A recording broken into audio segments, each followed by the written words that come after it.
2, 1, fire!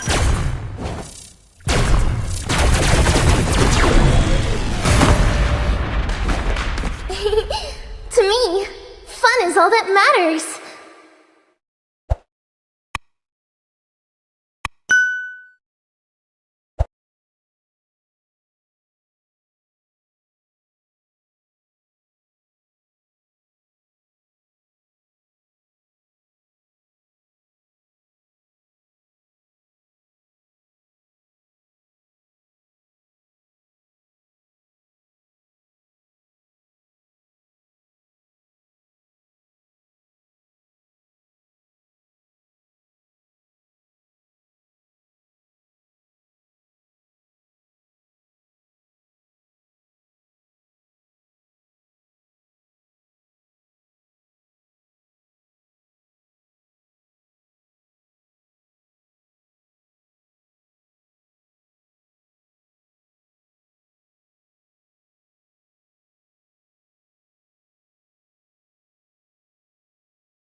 goes Agent Zero. Speedy gets a kill and a turret. See, I love this, right? I love this back and forth. I love that Occupy are still able to trade back punches against Blacklist, who up until this point have actually taken back that economy lead. They have a turret in the top side, and now with 10 seconds remaining on the next neutral objective, both teams are going to go for it. But something to note is Wise and Leo are at the same level.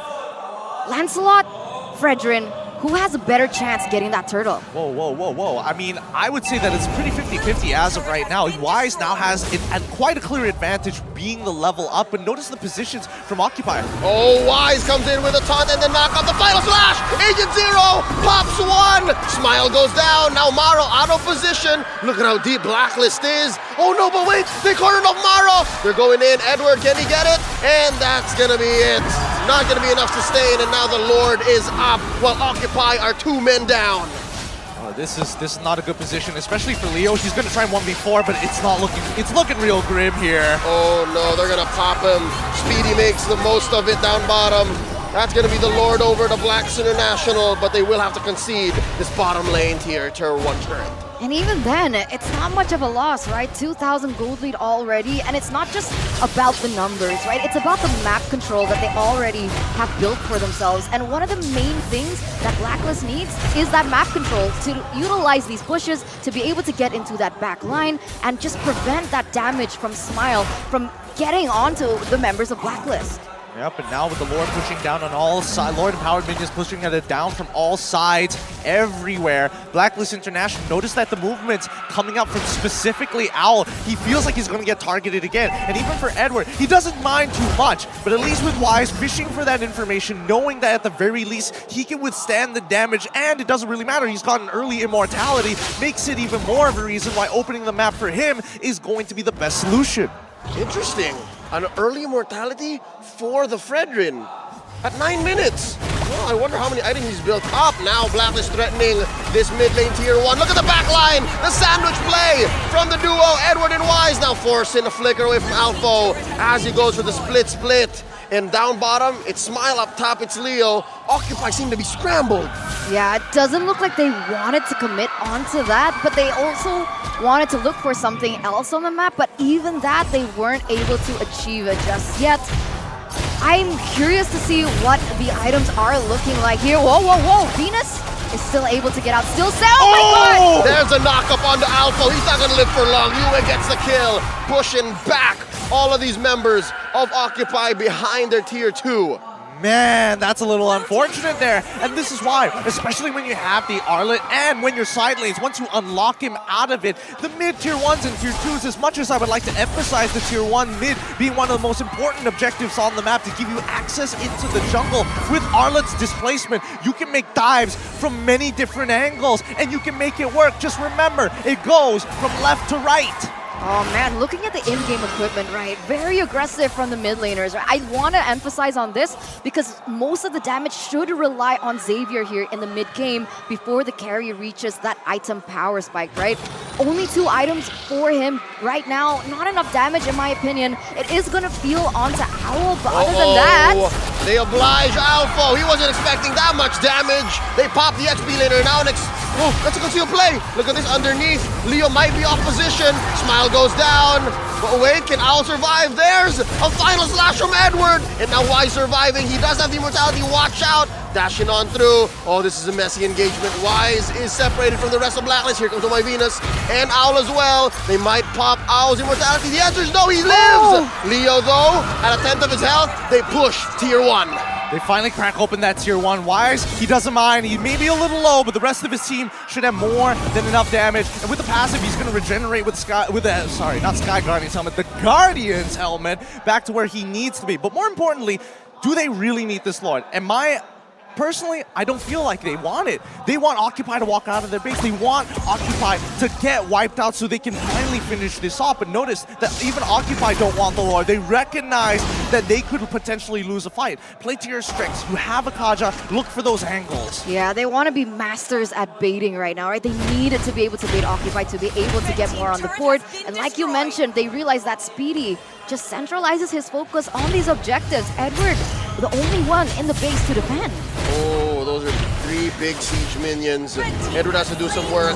At least Blacklist have gotten something off map. All this while, Occupy was playing footsies across. Now, Maro, look at this. Does he know that there's this bush? Oh, rings of order and lightning bombs through. No engage here. Oh man, I mean, he almost got snagged up mid-animation of the lightning bombs with the final slash coming in from Edward. Just a pixel well as they wanted to, but they can still recover from this. Occupy, on the other hand, if they can defend this upcoming Lord, make it to the 42k mark, at least we know that they have a chance in the later minutes. I'm guessing probably around the 16th minute is when you're going to see Occupy really hit that peak. Yeah, to put it into basic words, they just need to buy time, right? They need to buy time for Speedy to get online, for Smile as well, because at the end, Xavier, despite everything, he does still deal that damage from a really long range. And look at that kiting as we head into a technical pause. Fans, you guys as well at home watching, get the best viewing experience and Start from a lineup that we expected to scale. But I definitely thought, like, yeah, they're not going to get punished too hard with this. They're probably not going to go up to the blue lane, so the only place they could go down is bottom side. But I don't think anybody was expecting them straight off the bat at level 1. Maro is like, let's skew the favor of this fight. Let's make sure Filipinos who actually took a break off of work, who booked tickets to fly out to Phnom Penh, and I'm guessing that's who you're seeing on camera. I also have to talk about the merch that they're giving out here, like the headbands with the crown as well. Genius idea, but at the same time, where do I get one? Yeah, right? Can I get one? Just outside. Just outside? Yeah? Is it free? I'm guessing Is it freebies? there should be a Blacklist booth. Oh, okay. We know what we're going to be doing later, but in the meantime, the troubleshooting will take in place, and we can start talking about the game a little bit more. I'm expecting it to be pretty much an obvious ping issue. Owl, his position right there, the fact that he was just taking it without sidestepping does beg a couple of questions, but let's have a look at a few words from Wise. On representing NA for MSC, we can't underestimate any team in our group because the Philippines caster also said that it could be hard to go against Todak, wink wink. And Team Occupy almost beat RQ in M4, so we need to look out for everybody in our group. I did the wink wink for you, Gideon. Oh, thank you. Yeah. I appreciate it a lot. Just so you know. It might not necessarily be me, to be fair. It could also be LaFell. Yeah, at the LaFell's same not time. here, though. Or I'll me. take it. Or even Leo, for that All matter. right, wink wink for Leo then. Thank you. I'm a Todak fan, Okay. but also a Blacklist fan. Now, I have a question, I right? love ML. We all do. All right. We all do. We Question. all love Mobile Legends. Question. Okay, yeah. Back to the question, right? With the disparity in gold and just objective disparity between Blacklist and Occupy, and you're saying that Occupy needs to buy time, is it still possible for them to get to a comeback? I think they're going to have to sacrifice some inhibitors here, but let's jump back into the fight. Whoa! Real world manipulation. Enough of a box to threaten the kill here. Eventually gets Maro, and there's an ult coming in from Owl. They do clear the wave. Occupy still breathing, and they take down the Lord as well, but there's still this huge wave crashing through. They did kill the minion, the siege minion. Down goes Smile, down goes Leo, Alpha as well. Where's Speedy? Defending down bottom. He's clearing that wave, but here comes Blacklist, making a beeline for the base. Ladies and gentlemen, what a statement from the M3 World Champions. They wipe out Occupy, but they're still breathing. Maro here, a little too hasty there. Yeah, Speedy gave up his life just to get rid of that low minion, and now Maro himself might have to do the same with the collapsing of the waves. RWM, Maro gets his immortality popped, and just like that, Blacklist takes game 1. Wow, Blacklist lead the series here. Best of 3, and it's funny, right? I asked you the question, is it still possible? And right as we come